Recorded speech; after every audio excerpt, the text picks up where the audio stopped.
It seems like almost every single day, unarmed Palestinian civilians are being killed trying to get aid at distribution centers. So who is doing the killing?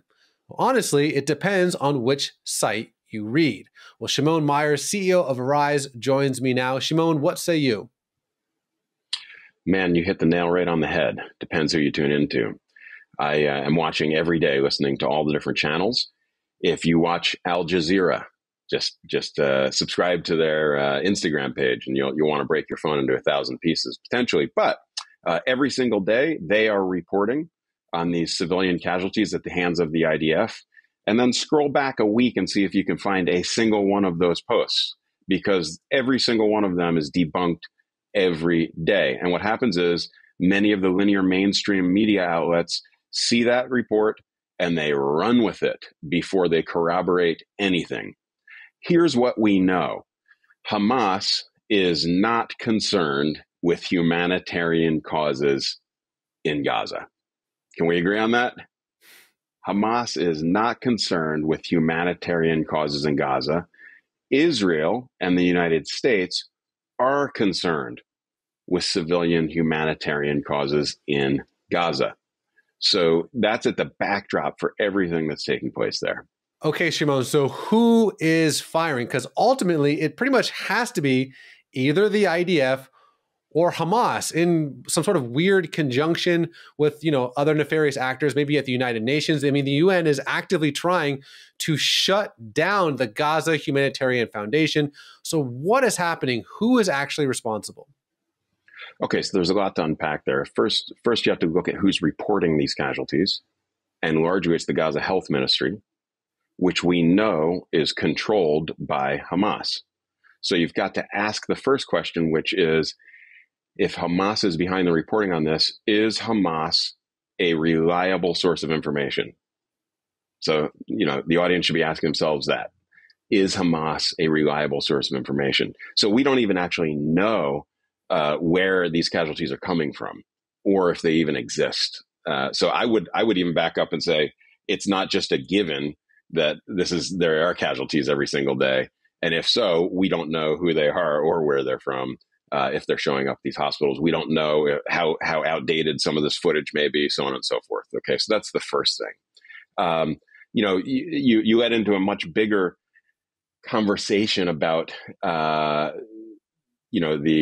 the battle for control. Really, that's what's happening here. This is a battle for control over Gaza. That leads to this conflict between the United Nations and the Gaza Humanitarian Foundation, which is backed by the United States. And, you've got to look at the United Nations today and understand that they are extremely biased.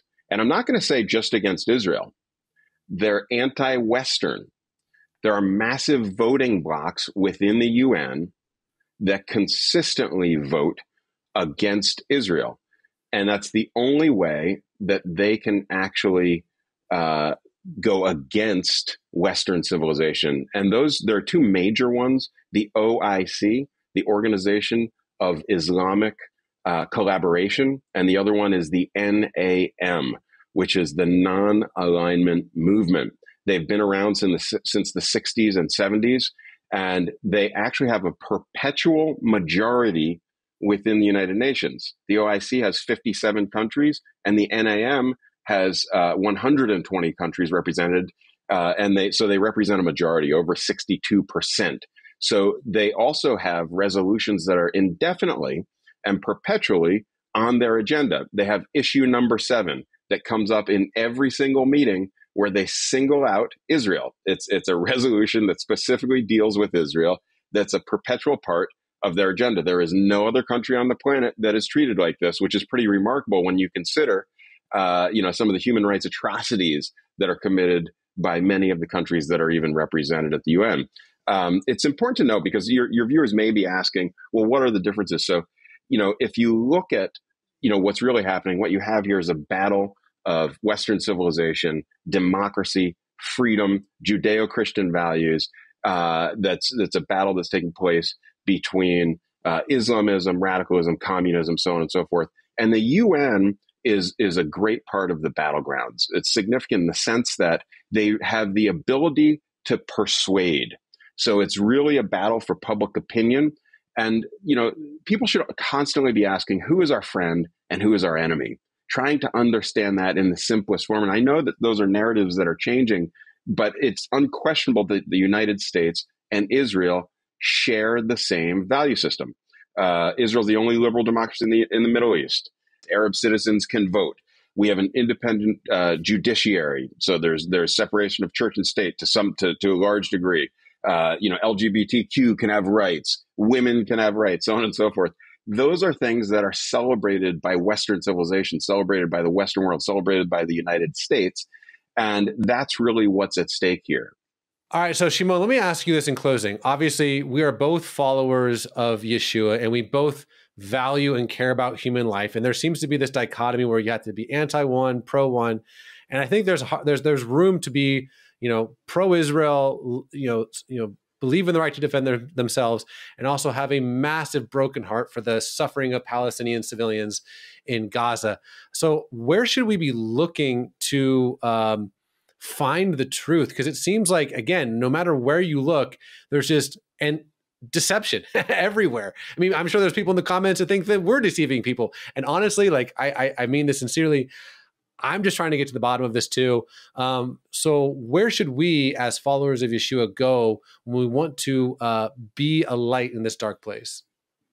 Traditionally and historically, Raj, Judeo-Christian values, that worldview and that perspective values life and believes that every life is created in the image of God and inherently has value. And so really, I don't think people need to or have to be either pro-Israel or pro-Palestinian. And then conversely, anti-Israel or anti-Palestinian. I think that we should all be for solutions that better the lives of people on both sides of this conflict. So that shouldn't be controversial to anybody. And I think, people should take a deep look at who in the conflict shares that value system, who is concerned with valuing the lives of their own citizens first, and then the citizens of other countries and surrounding countries, who in this conflict shares that same value system for life. And I know that there, you can, depending on who you tune into, you may derive different conclusions, but I really think that's what people should be asking. How do we improve the lives of everyone that's involved in this conflict? How do we save life? How do we better life? How do we make the situation better?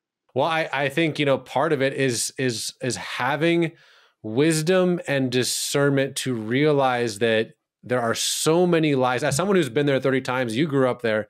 There are so many lies. There are so many half-truths. There's so much deception, disinformation, that to allow the Holy Spirit to show you what is true is, in my opinion, the first step, because there's just there's so many rabbit trails you can go down. But I think just educating yourself, and again, what you've brought to our attention, Shimon, is invaluable. So again, I thank you for your time, and God bless, my friend.